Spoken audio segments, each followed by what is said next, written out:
자, 저희가 이제 지난 우리 2주 동안의 여호수아서 말씀에 이어서 저희가 이제 사사기를 2주간 묵상해 보려고 합니다. 오늘 주제는 사사기 통째로 맛보기입니다. 사사기 총 1장부터 21장에 있는 내용을 총 3파트로 나눠볼 수가 있는데 그 3파트를 우리 함께 생각해 보고 또한 사사기가 전체에 가지고 있는 신학적 주제가 무엇인지, 그리고 이제 저희가 지금까지 모세 6경, 여호수아서까지 모세 6경을 배웠는데 그 모세 6경 이후에 이제 이스라엘 백성들의 역사가 이제 사무엘서부터 왕정 시대로 진입을 하게 됩니다.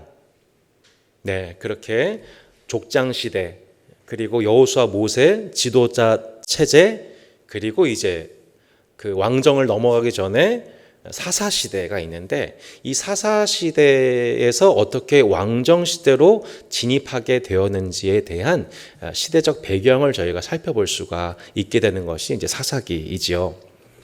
자, 오늘 이 사사기 통째로 맛보기라는 강의를 준비하면서 제가 개인적으로 한마디로 이렇게 사사기를 좀 정리를 해보았습니다. 하나님의 나라를 유업으로 받은 하나님의 백성이 하나님의 율법을 망각하면 그 백성이 얼마나 사사로워지는지 보여준 책이 사사기다. 네. 전 개인적으로 이렇게 한마디로 요약을 해봤습니다. 다시 한번 해볼까요? 네. 하나님의 나라를 유업으로 받은 하나님의 백성들이 하나님의 율법을 망각할 때에 그 삶이 얼마나 사사로워지는지를 보여준 책이 사사기다. 이렇게 조금 언어를 희화해서 제가 좀 정리해 보았습니다. 물론 여기서 사사로워진다고 하는 것은 이 말씀하고 있는 사사기의 그 사사는 아니지요. 네, 이 사사는 judges 이렇게 뜻입니다. 그러니까 재판관이라는 뜻이고요. 히브리어로는 쇼페팀이라고 합니다. 네. 근데 재판관들이라는 뜻을 저희가 이제 재판관이라고 저희가 이제 보통 알고 있는데 실제적으로 사사에 의해서 재판이 이루어진 경우는 사사기 전체 중에서 딱 한 군데밖에 없습니다. 그러니까 사사 드보라가 백성들을 재판하는 내용, 곳곳에 뭐 재판한 내용들이 있긴 하지만 뭐 길랏 장로들이 그 백성의 성읍에 있는 백성들의 그 재판을 하는 경우도 있고요. 그래서 이 사사에 의한 리더십이 물론 평상시에는 이 백성들의 재판하는 일에 있지만 사사기를 읽어보면 나와 있지만 실제 사사들이 백성들의 재판하는 일이 주도적으로 이렇게 많이 나와 있는 건 아니에요. 그래서 실제적으로 그러면 사사기에서 이 총 13명의 주요 사사들이 나오게 되는데 이 13명, 12명 혹은 13명의 사사들이 평상시에 가장 많이 했던 일은 뭐냐면 구원자의 역할입니다. 군사 지도자의 역할입니다. 특별히 외부에서 강대국들이 이스라엘 백성들을 압제하기 시작했었을 때에 이 당시 이스라엘 백성들의 부르짖음에 대한 응답으로서 하나님께서 각 시대마다 사사를 예비하시거든요. 그 하나님의 응답에 의해서 사사가 이스라엘 백성들을 구원하는 역할, 구원자. 그래서 실제적으로 이 사사기에서 등장하는 사사들의 모습 속에 나타나는 주도적인 역할은 구원자 역할입니다.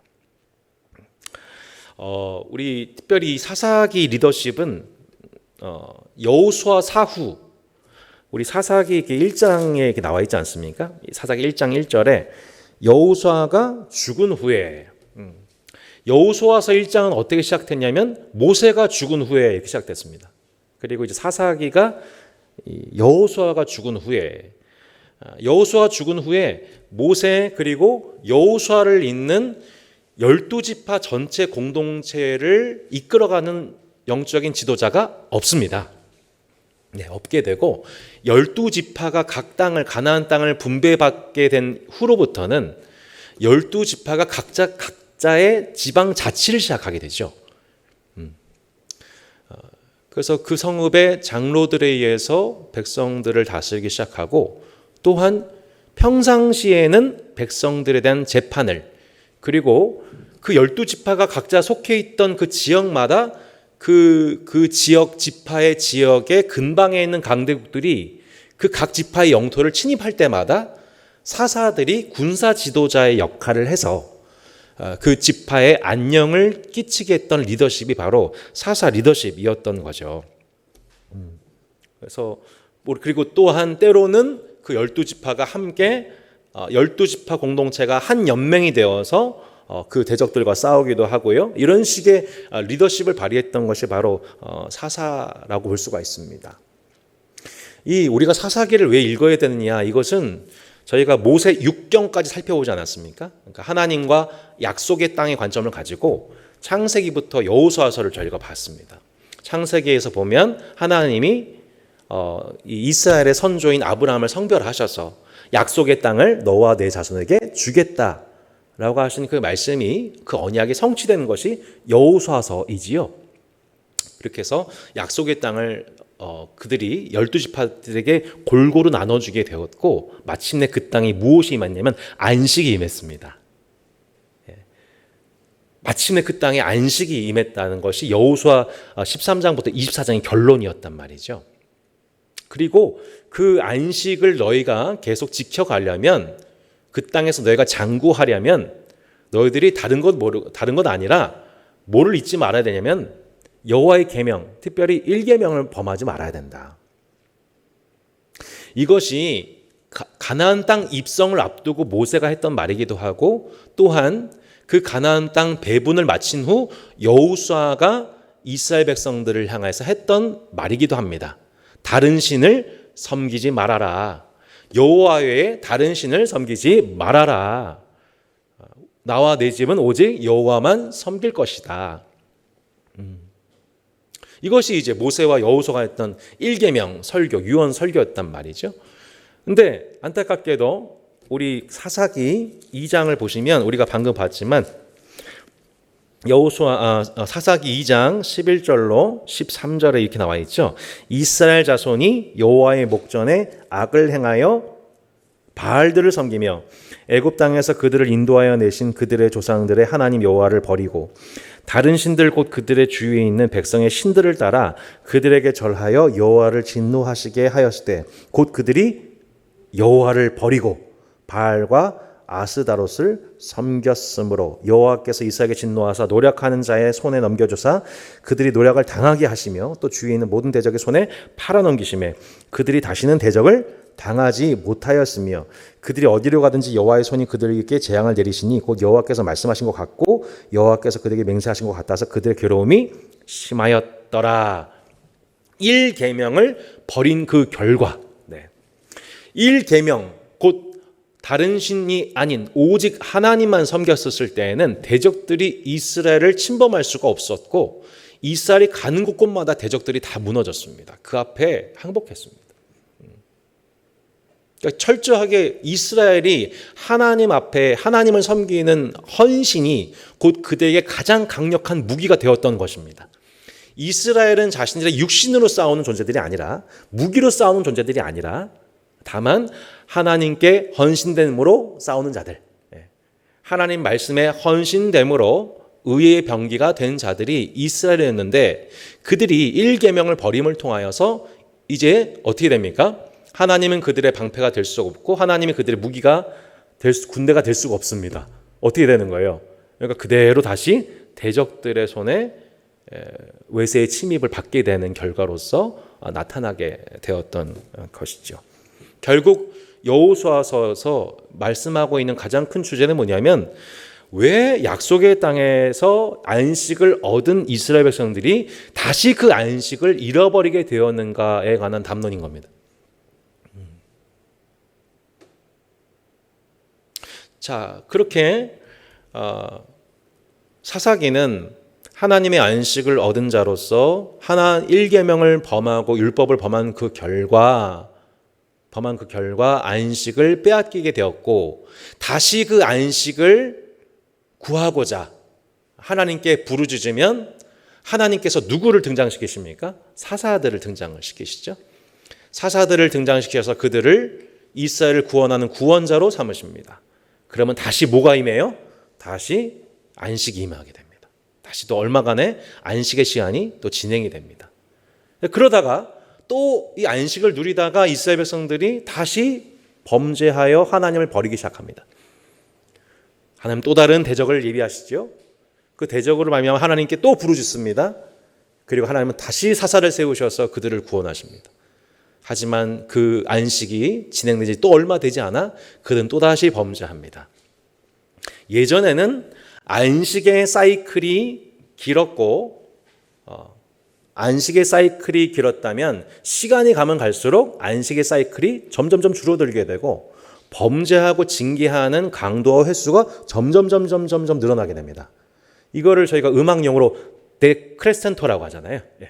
점점 약해지고 있는, 더 느려지고 있는, 하강하고 있는. 그래서 그때마다 하나님께서는 놀랍게도 이 이스라엘의 범죄와 또한 우리가 다음 주에 살펴보겠지만 사사들의 연약함에도 불구하고 하나님은 이스라엘 향한 신실하심을 계속해서 언약적 신실하심을 나타내면서 그들을 보호하신 것을 보게 됩니다. 이것이 우리가 사사기를 읽으면서 매우 중요하게 생각해야 될 부분이 되는 것이죠. 자, 우리 함께 이제 한눈에 보는 사사기 한번 그림을 한번 보실까요? 자, 7년에 걸친 가나안 정복이 마침내 이루어지게 되었고 여호수아가 마지막 유언설을 하게 되면서 죽게 됩니다. 그것이 이제 우리 기원전 1406년에서 1390년대의 일인데요. 그 중간에 이제 1390년대부터 1375년대 곧 메소포타미아 압제로 인해서 첫 번째 사사인 온니엘이 등장하기 전에 이 시간에 해당되는 물음표에 해당되는 사건들이 이렇게 있는데 여기 보시면 이스라엘 베냐민 내전이 나와 있죠. 이게 나중에 사실은 사사기 21장의 내용이에요. 네. 그 사사기 맨 마지막 21장에 이스라엘과 베냐민 내전 전쟁 얘기가 나오게 됩니다. 그리고 단지파 이동 얘기가 18장에 나오죠. 그리고 미가 신상 사건이 17장 얘기입니다. 레위 첩 얘기도 이제 그 즈음에 이렇게 나와 있는 19장쯤에 나와 있는 얘기입니다. 그러니까 한마디로 지금 17장부터 21장 사건이 맨 앞에 있는 것으로서 지금 이 도표는 얘기를 하고 있는데요. 이건 학자마다 약간 의견이 있습니다. 근데 다만 17장부터 21장에 있는 사건이 맨 앞에 있을 수 있는 가능성에 대해서 이제 도표가 얘기를 하고 있는데 이것은 정확한 것은 아닙니다. 다만 한 가지 우리가 분명한 것은 뭐냐면 사사기가 전반적으로는 시간 연대수로는 되어 있지만 꼭 그런 것만은 아니에요. 왜냐하면 사사기의 특징이 뭐냐면 자, 모세와 여호수아 스토리는 단순해요. 모세와 이스라엘 백성들이 있었던 일이 연대기적으로 되어 있는 얘기지만 사사기는 12지파의 에피소드들이에요. 각 지파별로 사사가 있었기 때문에 예를 들어서 뭐 기드온이 그 지파에서 일을 수행하고 있을 때 다른 지파에서는 아무 일도 없었을 수도 있는 거죠. 아무 일 없이 그냥 지나간 역사일 수가 있어요. 그렇게 각 지파별로 활약했던 사사들의 얘기를 한데 모아놓은 것이 사사기 스토리이기 때문에 이것이 꼭 연대기적으로 기록됐다고 보기는 어렵습니다. 대략적으로 이렇게 온니엘, 에훗, 드보라, 기드온, 아비멜렉 이런 식으로 시간적으로 순서가 배열되어 있어서 전체적으로는 시간 연대적으로 되어 있지만 또한 동시다발적으로 여러 장소에서 여러 지파, 여러 사사들의 활동이 동일한 시간에 있는 것도 확인이 되죠. 예를 들어서 삼갈, 에훗도 마찬가지고요. 아래 보시면 아엘, 그리고 맨 오른쪽에 보시면 입산, 입다, 삼손 등이 각 지파별로 활동을 한 것을 저희가 살펴보게 됩니다. 그리고 이제 이후에 이 사사 시대가 맨 마지막이 누구예요? 사무엘이죠. 맨 마지막 그 사사 사무엘의 활동 후에 그 사무엘에 의해서 어느 시대로 저희가 연결되게 되냐면 바로 왕정 시대로 진행이 되게 되는 것입니다. 사사기는 약간 서론이 좀 중요합니다. 사사기 두 번째 장에 보시면 사사기의 시대적인 특징이 나와 있습니다. 제가 앞서 언급했지만 사사 한 사람이 이스라엘 전체를 향해서 사역하는 것이 아니고 각 지파의 해당 지역에서 국지적으로 활동한 내용이에요. 두 번째는 정치적으로나 지리적으로 각기 독립된 이스라엘 12지파를 단일한 공동체로 묶어줄 수 있는 공통 요소는 딱 하나밖에 없어요. 그게 뭐냐면 하나님과의 언약이죠. 하나님은 이스라엘의 최고 통치자시며 헌법은 곧 율법이었던 것입니다. 모세와 여호수아가 12지파를 전체를 거느리고 12지파의 관리장들을 임명함으로 전체가 한 묶음이 되어 나갔던 때와는 다르게 지금 12지파가 지방 분권화가 되어 있습니다. 자, 그렇게 되다 보면 자연스럽게 어떤 형태의 모습이 나타날까요? 그 12지파 간에 서로 소통이 되지가 않고, 통일성이 상실되고, 또 외적이 침입했었을 때에 이 지파의 상황을 보고서도 우리 지파 지금 상황이 급하니까 우리 상황은 더 급하고 어려워서 우리는 도와줄 수가 없어. 이런 식으로 위기 질서가 흔들릴 수 있는, 연합의 질서가 흔들릴 수 있는 가능성이 그 어느 때보다 컸던 것이 사사기였습니다. 근데 그들을 묶어줄 수 있는 유일한 연합의 근거가 뭡니까? 하나님의 율법이고 언약이죠. 우리는 한 언약 백성이다. 한 하나님의 말씀을 받아서 그 율법이 곧 우리의 헌법이다 라고 하는 통일성이 그들을 지켜주지 않으면 사실 그들은 사분오율될 수밖에 없는 것이죠. 결론적으로 나중에 보면요, 이 이스라엘 백성들이 하나님의 언약에서 떠나면서 나타나게 된 전형적인 증상이 뭐냐? 동족 간의 내전입니다.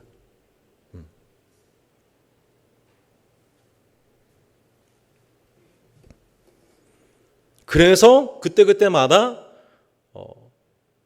하나님의 재판관으로서만이 아니라 실제 군사 지도자의 리더십을 가지고 지파의 연합까지도 꾀하는 리더십을 발휘하는 매우 막중한 책임이 사사에게 있었던 것이죠.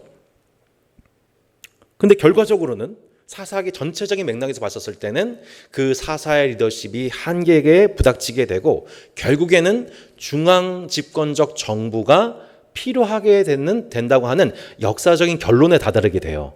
그래서 나중에 우리 그 사무엘상에 보면은 이스라엘 백성들이 우리도 왕이 필요합니다 라고 하나님께 사무엘을 통해서 하나님께 청하게 된 장면이 있잖아요.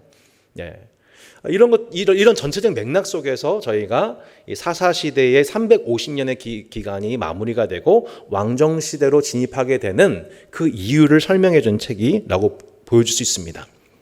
하지만 가장 핵심적으로 중요한 것은 이스라엘 백성들이 사사 리더십을 받고 있든 모세와 여호수아의 지도력을 받고 있든 그것이 왕정 제도이든 정치 제도가 중요한 게 아니라 여러분, 가장 중요한 이스라엘 백성들에게서 가장 중요한 핵심은 무엇입니까? 생명이 무엇입니까?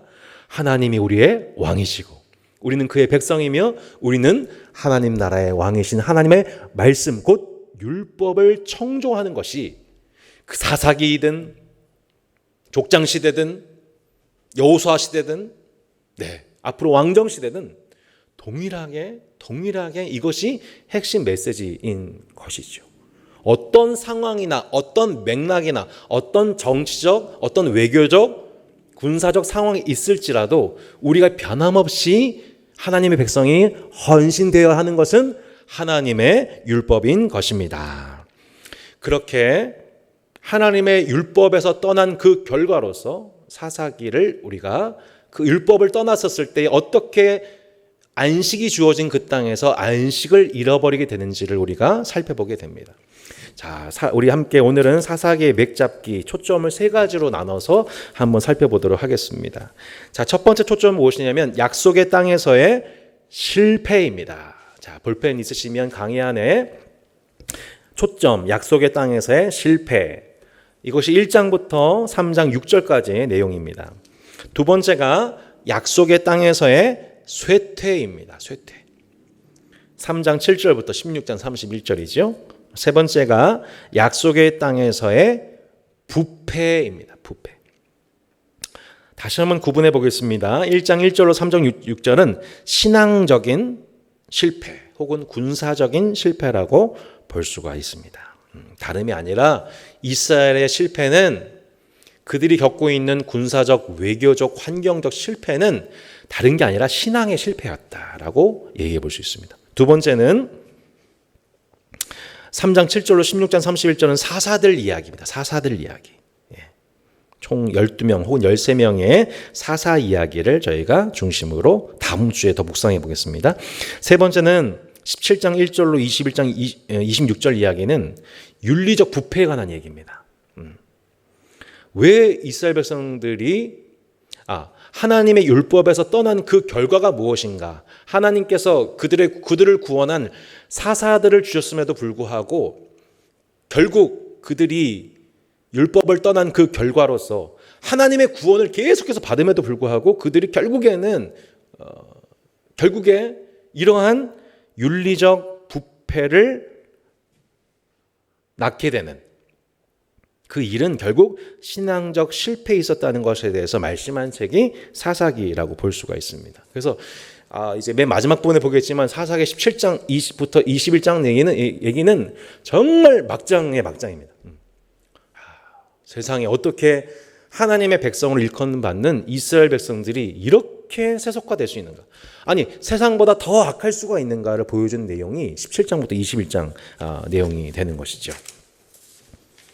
자, 그렇게 우리 첫 번째 초점은 1장 1절로 3장 6절에 나와 있는 약속의 땅에서의 실패에 관한 내용입니다. 자, 그들이 약속의 땅에서의 실패한 이유는 결국 신앙적 실패였습니다. 그 신앙적 실패의 핵심이 무엇이었습니까? 하나님께서 명하신 가나안 족속들을 쫓아내지 않은 그 결과였죠. 사사기 1장 27절 28절에 보면 이렇게 나와 있습니다. 사사기 1장 27절로 28절 므낫세가 베스안과 그에 딸린 마을들의 주민과 다하납과 그에 딸린 마을들의 주민과 돌과 그에 딸린 마을들의 주민과 이블름과 그에 딸린 마을들의 주민과 무깃도와 그에 딸린 마을들의 주민들을 쫓아내지 못하며 가나안 족속이 결심하고 그 땅에 거주하였더니 이스라엘이 강성한 후에야 가나안 족속에게 노역을 시켰고 다 쫓아내지 아니하였더라.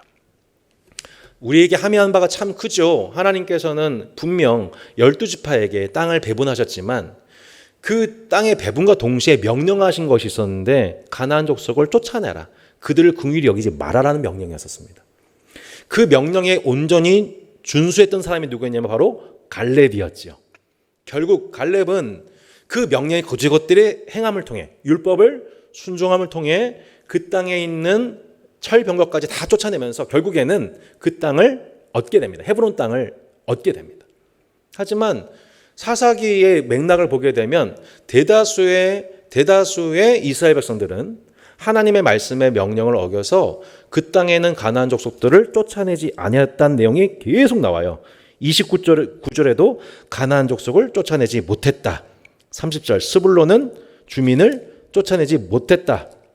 31절 쫓아내지 못하고 32절 쫓아내지 못하고 33절입니다. 3절 후반에 보면은 그 땅의 주민 가나안 족속 가운데 거주하시는 베세메스와 베나안 주민들이 그들에게 노역을 하였더라.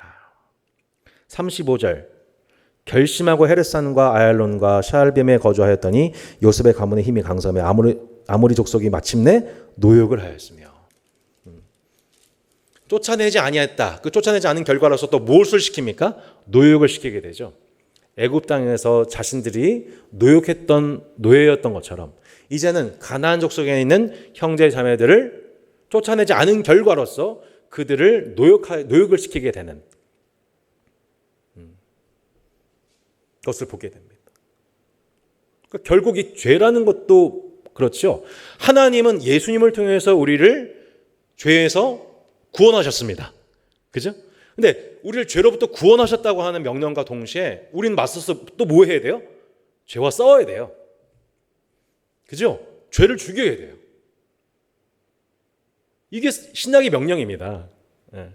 내가 너를 죄에서 구원했다. 그러니 죄와 싸워라. 죄를 죽여라. 영으로서 몸의 행실을 죽여라. 마찬가지인 거죠. 유업을 받았지만 그 유업을 받는 과정 속에서 하나님 뭘 명령하시면 쫓아내라. 너희가 적극적으로 하나님 말씀을 순종해라. 이것이 하나님이 우리에게 주신 명령인 것입니다. 하나님 모든 걸 다 해주신 것이 아니라 내가 이미 다 줬으니까 내가 이 땅을 이미 너한테 다 줬으니까 너는 그거 믿고 그 사람들을 쫓아내라. 이제 너가 그 땅의 주인이 되라. 는 것이죠. 하나님이 우리에게 이미 복을 주셨음을 믿고 믿음으로 행하는 것입니다. 이것이 사사기에서 그들이 율법을 온전히 지키지 못한 맥락을 우리가 발견하게 되는 거죠. 그렇게 가나안 족속을 쫓아내지 못한 그 결과 결국 그들에게 노역을 시키게 되고 결국에는 어떻게 됩니까? 가나안 사람들이 섬기고 있는 바알과 아세라를 섬기게 되는 거죠. 그러니까 그들을 쫓아내지 않은 그 결과, 그들과 함께 동거하게 된 그 결과로서 그들이 문화를 통해 종교를 통해 섬기고 있던 바알과 아세라를 섬기게 되었으니 그것이 결국 음행하게 되는 결과로 나아가게 되었고 하나님이 그들을 진노하시게 되었고 주변에는 강대국들이 더 이상 이스라엘을 두려워하지 않는 결과가 되었습니다.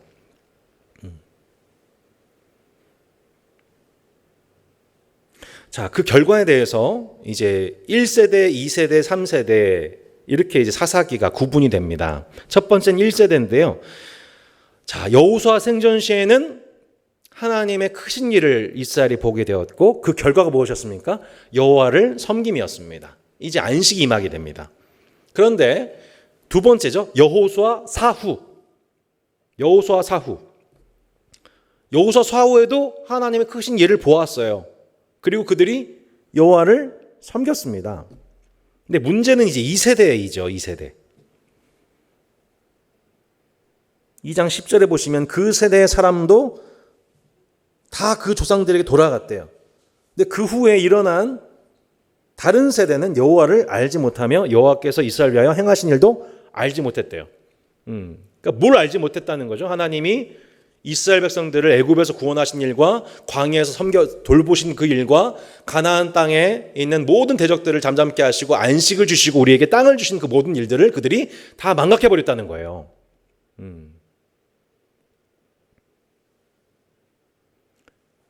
다 망각한 거죠. 결과가 뭡니까? 하나님의 크신 일을 그들이 보지만 여호와를 알지 못하게 됩니다. 여호와를 모릅니다. 그게 2세대의 모습입니다. 여호와를 몰라요. 그리고 이제 그 이후의 세대가 뭐냐면 3세대입니다. 3세대.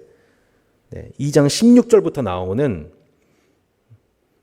내용이죠. 여호와께서 사사들을 세우사 노략자의 손에서 그들을 구원하게 하셨으나 그들이 그 사사들에게도 순종하지 아니하고 오히려 다른 신들을 따라 음행하며 절하고 여호와의 명령을 순종하던 그들의 조상들이 행하던 길에 속히 치우쳐 떠나서 그와 같이 행하지 아니하더라. 여호와께서 그들을 위하여 사사들을 세우실 때에는 그 사사와 함께 하셨고 그 사사가 산 날 동안에는 여호와께서 그들을 대적의 손에서 구원하셨으니 이는 그들이 대적에게 압박과 괴롭게 함을 받아 슬피 부르짖음으로 여호와께서 뜻을 돌이켰음이거늘 그 사사가 죽은 후에는 그들이 돌이켜 그들의 조상들보다 더욱 뭐라 나왔어요? 타락하여 다른 신들을 따라 섬기며 그들에게 절하고 그들의 행위와 패역한 길을 그치지 아니했다고 나와야죠. 결국 그들은 하나님의 구원을 경험을 하죠. 하지만 우상 숭배합니다. 그 결과로서 하나님을 섬기지는 않아요. 하나님을 알지는 못해요. 참 안타깝죠. 사사들을 통해서 하나님 영광이 나타나지만 그들은 하나님을 섬기지 않습니다.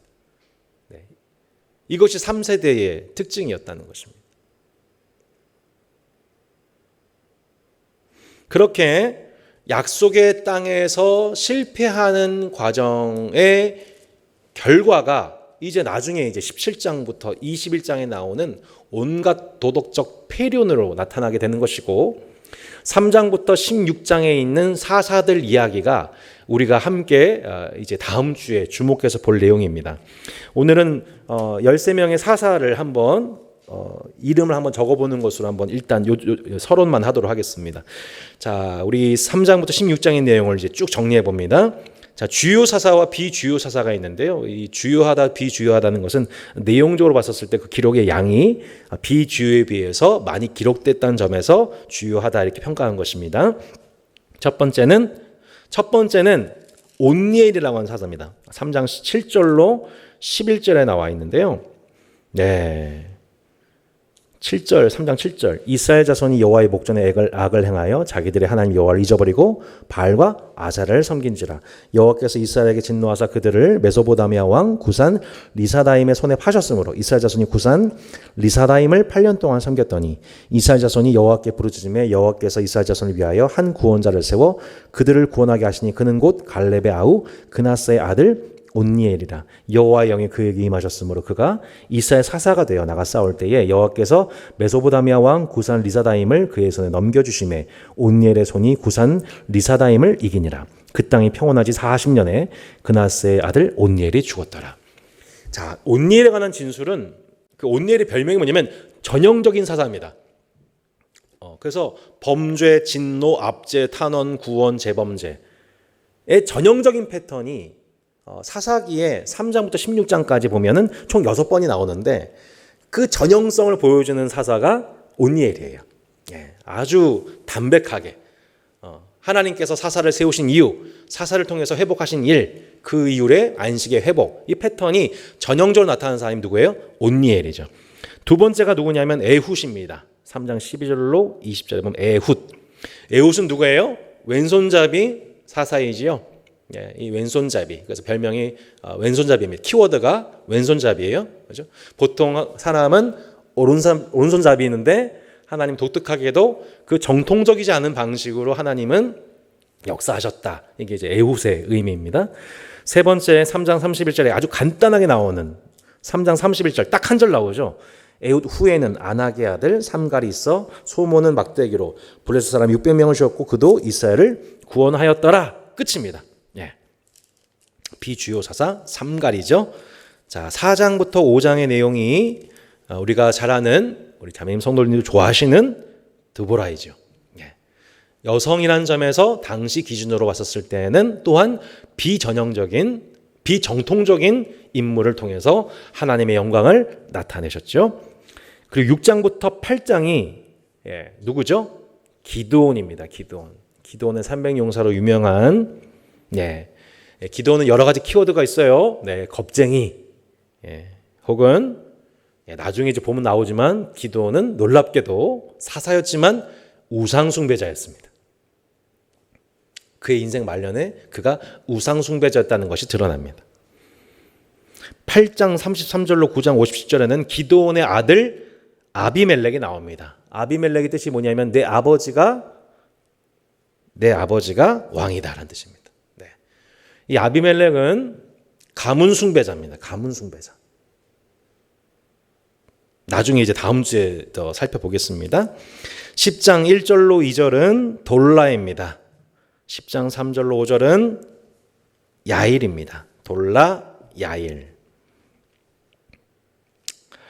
그리고 10장 6절로 12장 7절은 누구냐면 입다입니다. 입다. 입다는 충격적인데요. 몰렉 숭배자입니다.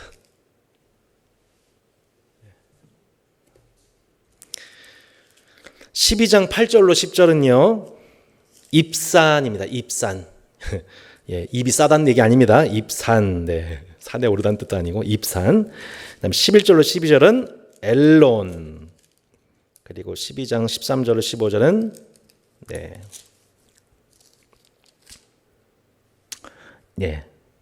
누구죠? 압돈이죠. 압돈.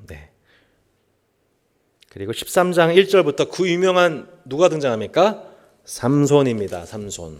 삼손은 놀랍게도 성중독자입니다. 자, 우리가 다음 주에 이제 보게 될 3장부터 16장에 있는 하나님이 사용하신 사사들의 모습을 보면 물론 좀 초반부에는 이 좀 전형적이고 아주 의미 있는 영웅정적인 인물들이 초반에 좀 나오는 것 같아 보이지만 시간이 가면 갈수록 또 할애하는 장이 길면 길수록 문제가 많아요. 문제가 많아요. 우리는 이제 사사기를 봤었을 때 상당히 그 사사 한 사람을 영웅적으로 이렇게 해석을 하는데 사실 맥락을 하나하나 뜯어다 보면은 사사기 전체 맥락 속에서 뭐가 드러나게 되냐면 이렇게 문제가 있는 이렇게 비정통적인 사람들을 사용하셔서라도 하나님은 하나님의 구원을 이스라엘 가운데 나타내셨다. 결국 이스라엘의 진정한 사사는 인간이 아니다. 조금 결론적인 내용이지만 여러분, 사사기의 핵심 되는 한 문장, 그러니까 사사기 전체의 맥락 속에서 하나님이 숨겨두신 한 문장 딱 꼽으라고 한다면 전 사사기 11장 27절을 뽑을 수 있을 것 같아요. 사사기 11장 27절. 사사기 11장 27절에 딱 이 사사기의 중간이죠. 사사기 11장 27절 이런 구절이 나와요. 내가 내게 죄를 짓지 아니하였거늘 내가 나를 쳐서 내게 악을 행하고자 한도다. 원하건대 심판하시는 여호와께서 오늘 이스라엘 자손과 암몬 자손 사이에 판결하시옵소서 하였으나. 이게 입다의 고백인데요. 사사기를 총괄하고 있는 한 가지 주제가 명확하게 나타나는 거예요. 그게 뭐예요? 심판하시는 여호와. 진짜 사사는 누구라는 거예요? 여호와라는 거예요.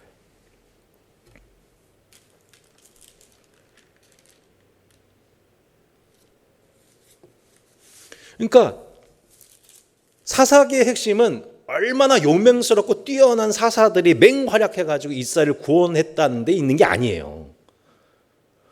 성중독자, 몰렉 숭배자, 우상 숭배자, 가문 숭배자, 왼손잡이, 당시에 사회적 차별받던 여성, 비정통, 어려움이 있는, 연약함이 있는 자들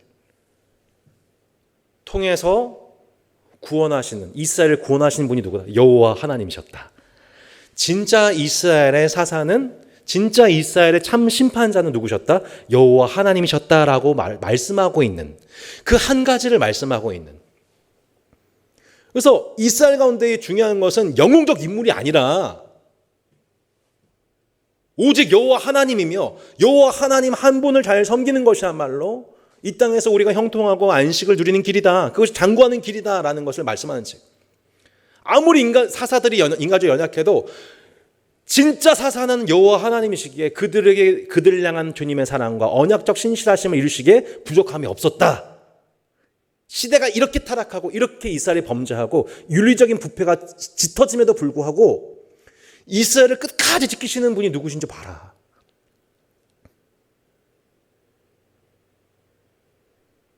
언약적 신실하심을 끝까지 지키고 계신 분이 누군지 봐라.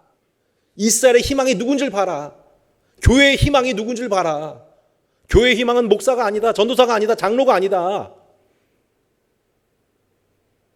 이 사사기를 보면 볼수록 이제 다음 주에 더 보겠지만 저는 정말 이 두 손 두 발 다 들게 돼요. 그렇구나. 와, 나는 내가 정말 죄송합니다. 어떤 나의 탁월함, 어떤 나의 어떠함을 가지고 하나님 사용하시는 게 아니고 나는 그럴 만한 사람이 아닌데 그런 사람까지도 사용하셔가지고 오죽하면 사람이 얼마나 없길래 오죽하면 그 시대에 하나님을 경외한 자가 오죽 얼마나 없길래 이런 우상 숭배자들까지도 사용하셔서 이스라엘을 구원하시는 분이 하나님이심을, 자기 자신임을 하나님이 그 영광을 극명하게 나타내고 있는 책이 사사기인 거죠.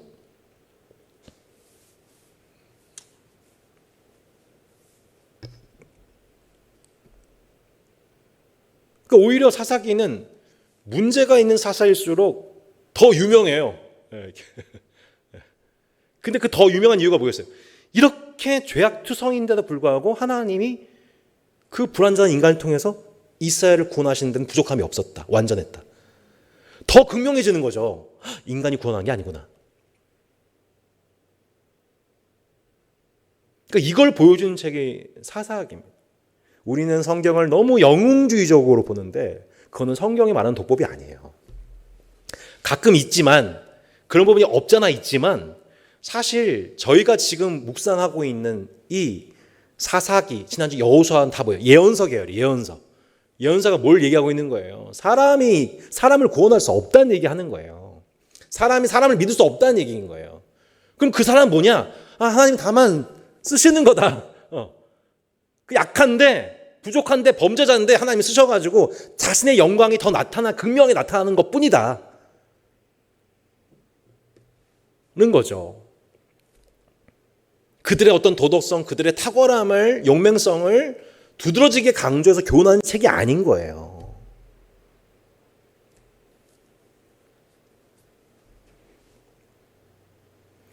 비주요 사사들의 모습 보면은 더 극명한데, 비주요 사사들에 대한 평가가 이런 거예요. 그러니까 현세적인 부귀영화가 인생 목적으로 자리 잡아 있어요.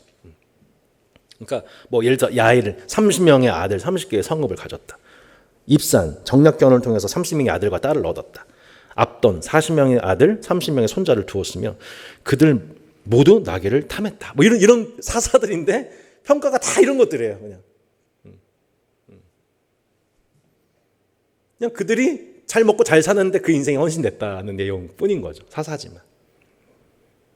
그리고 아까도 말씀드렸지만 시간이 가면 갈수록 싸움의 대상이 외부 대적이 아니라 점점 이렇게 누구랑 싸우게 돼요? 국지전, 내부 분열, 동족 살상. 이게 시간이 가면 갈수록 사사기에서 나타나는 증상이에요. 아까도 말씀드렸지만 이스라엘 백성들은 12지파로 흩어져 있습니다. 그들을 묶는 것은 유일하게 하나님의 율법이에요. 근데 그들이 하나님의 율법에서 떠나기 시작합니다.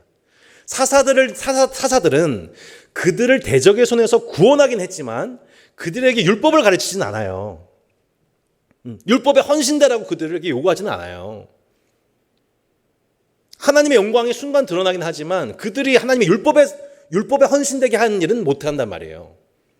그러니까 결국에는 이스라엘 백성들은 계속 이 6번의 압제와 부르짖음과 회개와 구원과 안식 회복의 사이클 속에 그들은 하나님의 구원은 경험하지만 기도 응답은 경험하지만 엄마 아빠와 함께 하신 하나님은 경험하지만 정작 자녀들은 하나님을 몰라요. 하나님 섬기는 법을 몰라요. 점점. 그럼 어떻게 될까요? 그 자녀들끼리 어떻게 될까요? 싸우는 거죠. 세상 시민들이 서로를 대하는 것처럼 오히려 더 악하게, 더 이기적으로, 더 악랄하게, 더 잔인하게 서로를 대하는 모습이 여호와를 알지 못하는 다음 세대들에게서 나타나는 거죠. 내전이 격화돼요. 그래서 사사기 전체는 대부분의 동족 간의 전쟁 얘기예요. 싸움의 대상 한번 정리해 보면 첫 번째 에브라임 지파가 누구랑 싸우냐면 기드온과 싸웁니다. 기드온이 에브라임 지파한테 삐져요. 개인적인 사사로움. 아까 말씀드렸죠. 사사기는 정말 사사로운 사사들의 얘기라고. 하나님의 말씀을 떠난 사사들이 얼마나 개인적으로 사사로운지, 에브라임 지파가 자신의 명령을 따르지 않았다는 것 때문에 마음이 사사로워져가지고 삐져가지고 전쟁한단 말이죠.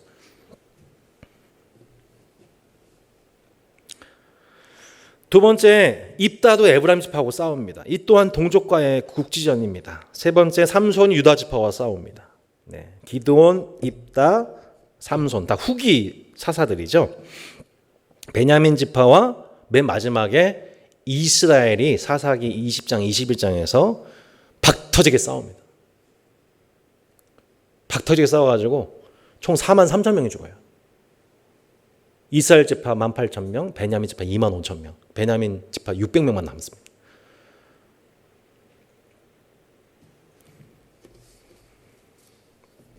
하나님의 율법이 말씀하는 바 하나님을 사랑하라, 또한 내 이웃을 사랑하라. 여호수아 때만 해도 그렇지 않았잖아요. 우리 기억해 보면 요단강 동편에 미리 땅을 배분받았던 두 지파 반지파가 여호수아 명령에 따라서 야, 하나님이 너희를 안식하게 하신 것 같이 나머지 9지파 반지파의 안식을 위해서 함께 싸우자. 알겠습니다 하면서 함께 싸워서 나머지 9지파 반지파가 다 하나님의 땅을 받기까지 두 지파 반지파가 함께 헌신합니다. 그리고 다시 이제 돌아간단 말이죠. 동편으로. 이렇게 연대하고 서로의 안식을 위해서 힘썼던 형제들이 이제는 그야말로 우리가 남이 돼버려서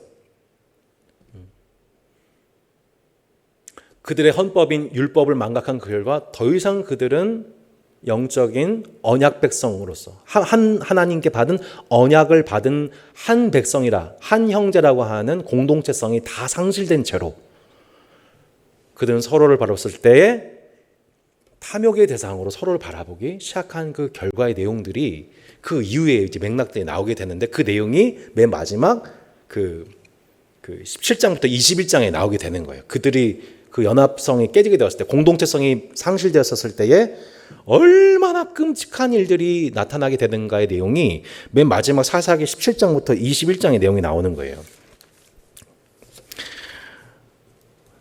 자, 사사기 17장부터 21장의 내용을 우리 이제 마지막으로 보고 좀 살펴보겠습니다. 보면은 어떤 표현이 계속 등장하고 있냐면, 자, 17장 6절 보십시오. 뭐라 나와 있습니까? 그때에는 이스라엘에 왕이 없었으므로 사람마다 자기 소견에 옳은 대로 행하였더라. 18장 1절 그때에 이스라엘에 왕이 없었고 단지파는 그때에 거주할 계획 땅을 구하는 중이었으니 이렇게 나와 있습니다. 또 19장 1절 이스라엘에 왕이 없을 그때에 맨 마지막 사사기 21장 25절 뭐라 나와 있습니까? 그때에 이스라엘에 왕이 없으므로 사람이 각기 자기의 소견에 옳은 대로 행하였더라. 그러니까 한마디로 지금 이제 이스라엘에 그때의 왕이 없었다는 표현이 등장한 것을 보아 이 사사기가 쓰여진 시점은 왕정기 이후로 보여져요. 그죠? 그러니까 이 사사기를 쓴 기자가 왕정기에 있던 기자가 그때를 회상하면서 쓴 책이 사사기였던 거죠. 그때 이스라엘의 왕이 없으므로, 그때 이스라엘의 왕이 없으므로. 자기 소견에 옳은 대로 행하였더라. 이게 이제 사사기의 전형적인 17장부터 21장의 내용인 것입니다. 4번 나오잖아요. 그래서 17장부터 21장의 내용에 보면은 4가지 큰 스토리가 나와요. 여러분 오늘 집에 가서 한번 17장부터 21장 내용을 이렇게 읽어보시면 거의 막장 드라마입니다. 17장, 오늘 이제 17장 중심으로 볼게요. 1절 에브라임 산지에 누가 있었느냐?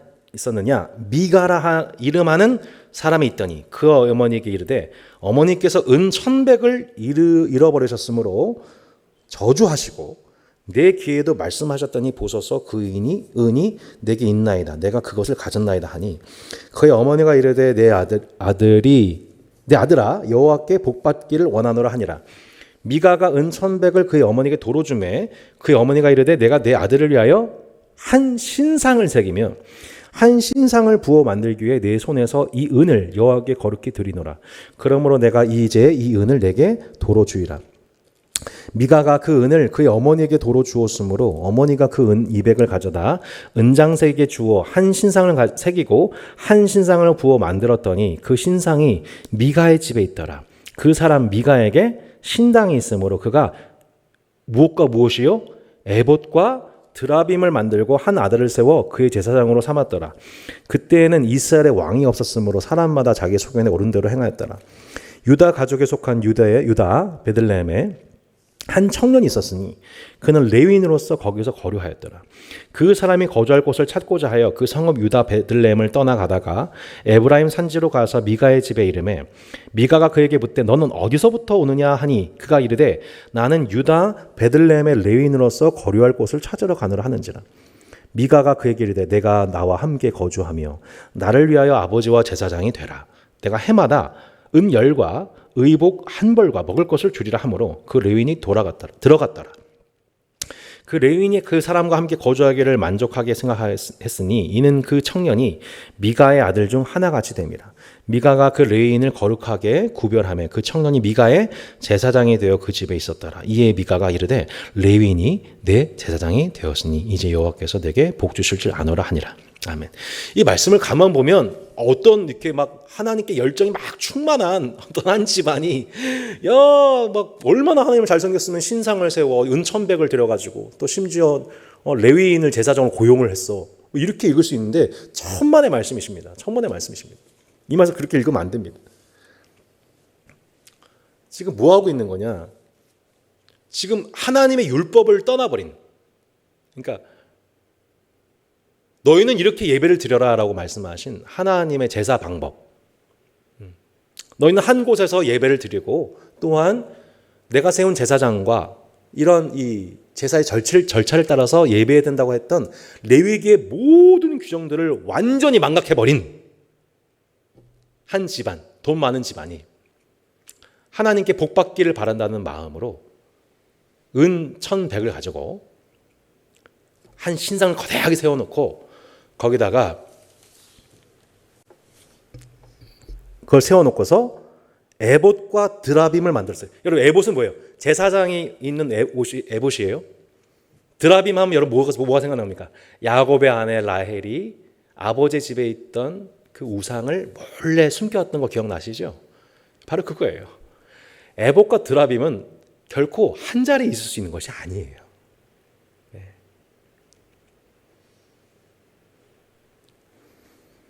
에봇과 드라빔을 만들고 거기다가 뭐였대요? 한 아들을 세워서 그의 제사장으로 삼고자 가정의 목회자를 세웠대요. 자기 가정을 위해서 전담해서 복 빌어줄 목회자를 세웠는데 놀랍게도 한 사람이 고용이 됐어요. 그 누구예요? 레위 지파 사람이었었어요. 7절에 유다 가족에 속한 유다 베들레헴에 한 청년이 있었으니 그는 레위인으로서 거기에 거류했더라. 근데 그 사람이 거주할 곳을 찾고자 해요. 그 성읍 유다 베들레헴을 떠나가다가 에브라임 산지로 가서 미가의 집에 이르렀대요. 그래서 미가가 보고서 그 목회자 후보생이 마음에 들어가지고 그 사람을 그 가정의 목회자로 고용을 해버린 거예요. 내가 은 10 줄게, 뭐 먹을 거 줄게, 입을 거 줄게. 근데 맥락 자체가 뭐냐면 여러분 유다 베들레헴 사람이면 거기 있어야 되는데 레위인이 왜 거길 떠났을까요? 율법에 보면 12지파들에게 각 땅을 배분한 후에 레위인들은 누가 배려해야 돼요? 각 지파별로 배려해야 되잖아요. 한마디로 레위인은 그 땅에 배려를 받지 못하고 베들레헴에서 배려받지 못한 그 결과로서 나오게 되었죠. 그러니까 하나님의 율법이 마르게 되니까 뭐 레위인이고 뭐고 고하고 과부고 나그네고 뭐고 자시고 나 먹고 살기 바쁜 거예요. 그러니까 레위인이 결국에는 떠돌게 되는 거죠. 떠돌게 되다가 우연히 가게 된 이 미가라고 하는 사람 집에서 목사 채용 공고가 난 거죠. 제사장 삼을게. 여러분 이런 식으로 제사장 되는 법이 어디 있어요? 아론의 집안에서 성별된 자가 제사장으로 구별되어야 되는데 자기 멋대로 자기 집에 신상을 세워놓고 에봇과 드라빔이라고 하는 혼합주의 종교 형식을 스스로 만들어내서 거기다가 사설 목사를 초빈에 가서 제사장 삼아버리고 자신의 가문에 복 빌어준 존재로 만들어버렸어요. 여러분 이게 정상적으로 보이시나요?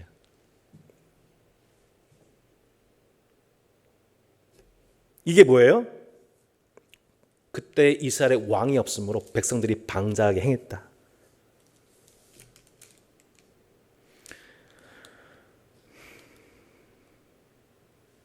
사람마다 자기 소견에 오른 대로 행했다. 그러니까 한마디로 지금 바알 하나님만 섬기는 게 아니라 바알과 아세라 등 우상을 섬기는 일이 문화화된 나머지 이제 여호와 하나님만 섬기던 여호와 종교가 가나안 종교가 완전 짬뽕 돼버린 거예요. 완전 짬뽕 된 거죠 지금. 에봇과 드라빔 그리고 가정의 신상. 단지 우리 가문을 복되게 하는, 내 아들을 복되게 하는 기복주의적 신앙.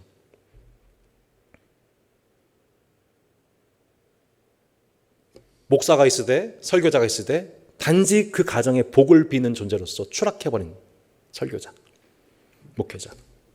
이게 사사기 17장에 나오는 하나님의 율법을 떠난 이스라엘의 모습이었다는 거예요. 종교 타락이죠.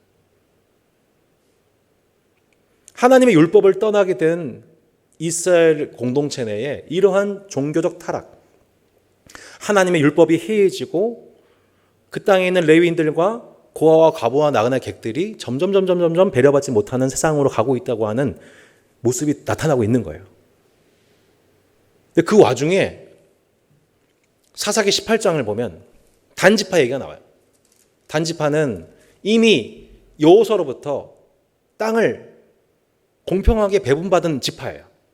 근데 이들이 그 땅에 있는 족속들을 쫓아내지 못하니까 어떤 판단을 하게 되냐면 하나님이 우리한테 새로운 땅을 주실 거야. 그러면서 새로운 땅을 얻으려고 합니다. 그게 라이스 땅이에요. 라이스. 이름도 참 맛있는 땅이죠. 라이스.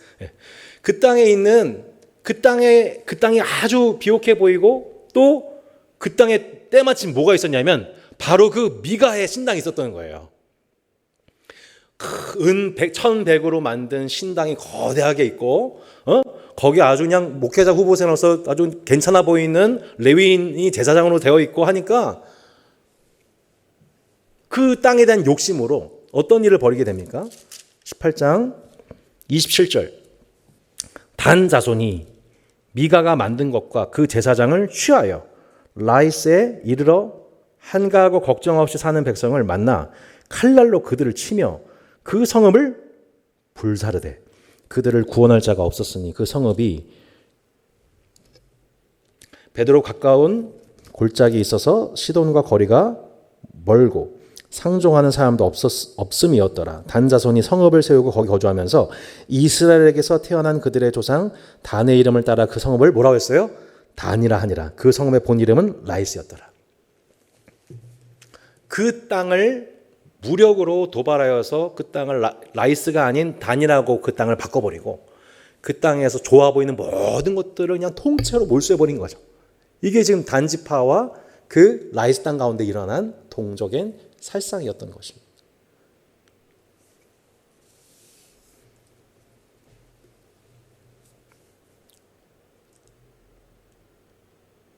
그러니까 결국 하나님 말씀을 떠나게 되면 하나님의 율법의 정신에서 우리가 떠나게 되면 무슨 일이 나타나냐 결과적으로 영적으로 하나님 앞에 범죄하고 영적으로 하나님 앞에 음란해지기 시작하면은 그 신자의 모습이 어떤 결과가 나타나냐 뻔하다는 거예요.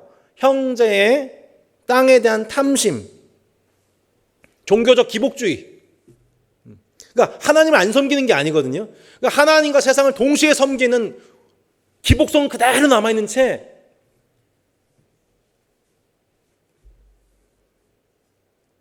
형제의 땅에 대해서 탐심하고 결국에는 형제의 안식을 빼앗는 한가하고 걱정 없이 사는 백성을 만나 그들을 칼로 죽여버리잖아요. 그 평안을 누리고 있는 자들을 위해서 그 평안을 자신의 것 삼아버리잖아요.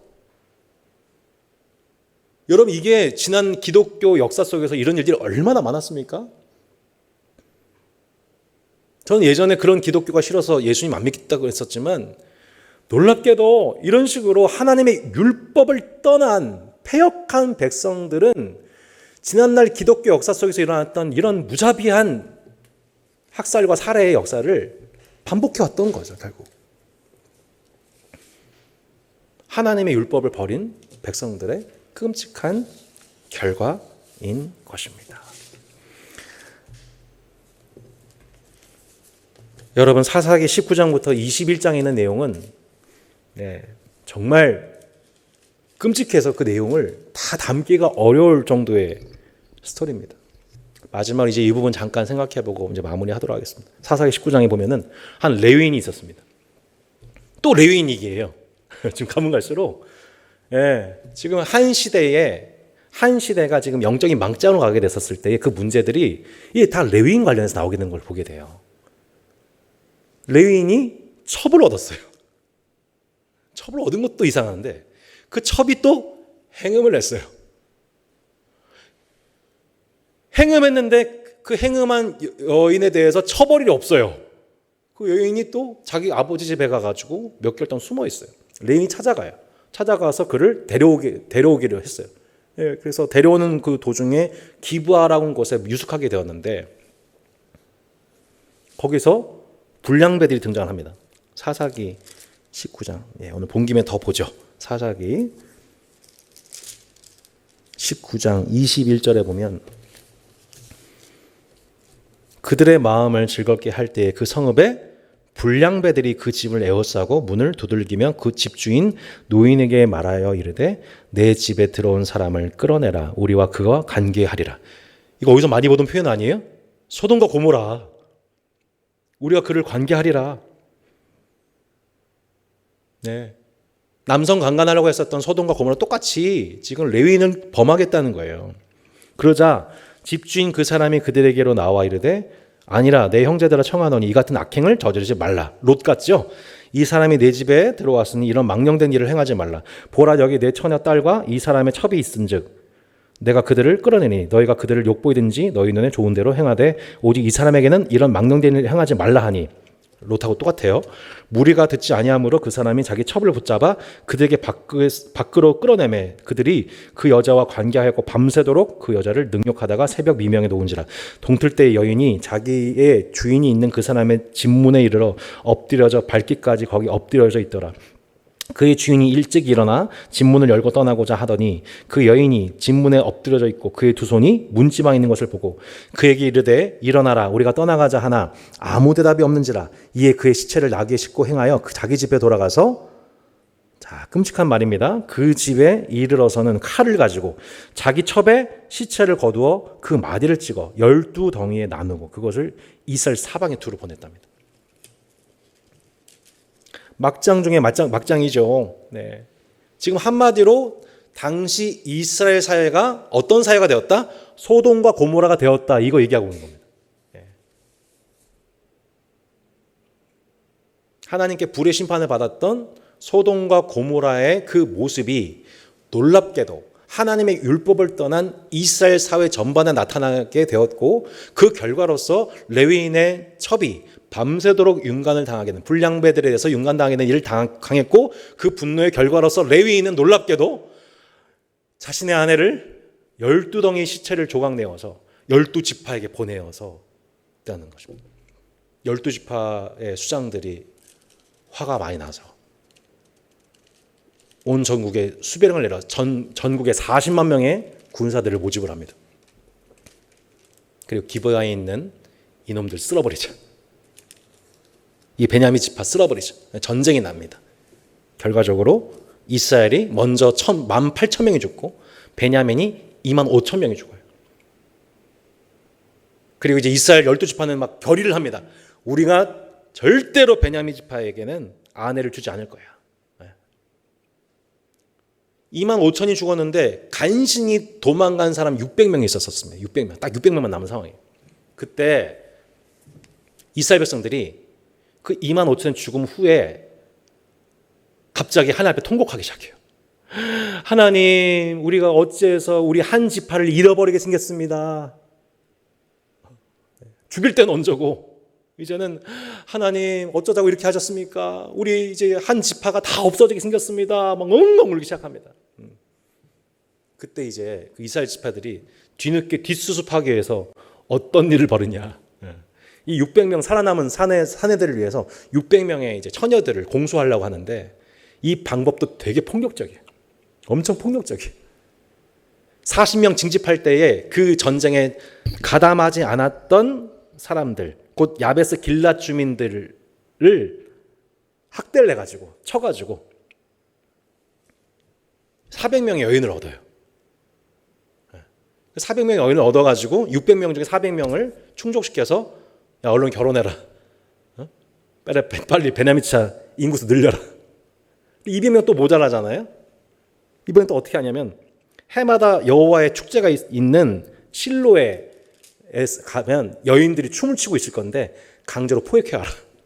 그렇게 해가지고 200명을 또 뽑아가지고 나머지 200명의 남성 베냐민 지파 200명을 또 채워주게 되는 거죠.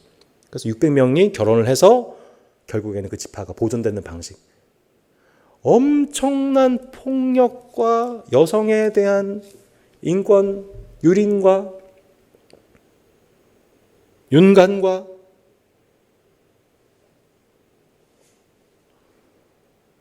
이게 이스라엘의 모습이었다는 거죠. 그때 왕이 없으므로 백성이 자기 소견대로 행할 때 하나님의 율법 따분해. 하나님의 율법 재미없어. 무거워. 힘들어. 싫어. 난 내 마음대로 할 거야. 난 순종할 수 없어. 그렇게 율법을 떠난 하나님의 백성들의 경로는 결국 무엇입니까? 그들이 떠나온 애굽으로 돌아가는 것과 같았습니다. 하나님께 심판받았던 소돔과 고모라의 모습이 그대로 재현된 것과 같았습니다. 우리가 하나님의 백성이다, 교회를 다닌다 하는 것이 여러분 우리가 그것 자체를 자랑할 것이 아니라 여러분 여호와를 경외하는 것, 여러분 우리가 여호와의 율법을 사랑하고 지키는 것, 여러분 그것이 우리의 생명인 것입니다. 여호와를 경외하는 자의 세대는 평안함이 있을 것입니다. 우리가 이 말씀을 기억하면서 하나님, 이 시대가 어떠하든지 이 세대가 어떠하든지 상황이 어떠하든지 다시 나와 내 집이 여호와 하나님 한 분만을 섬기기를 다시 결단합니다. 주님이 우리의 왕이심을 기억하며 살기를 원합니다.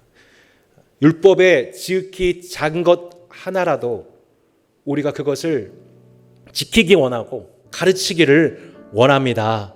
라고 함께 다시 한번 결단하는 오늘 사사기 통째로 맛보는 은혜가 있기를 바라겠습니다.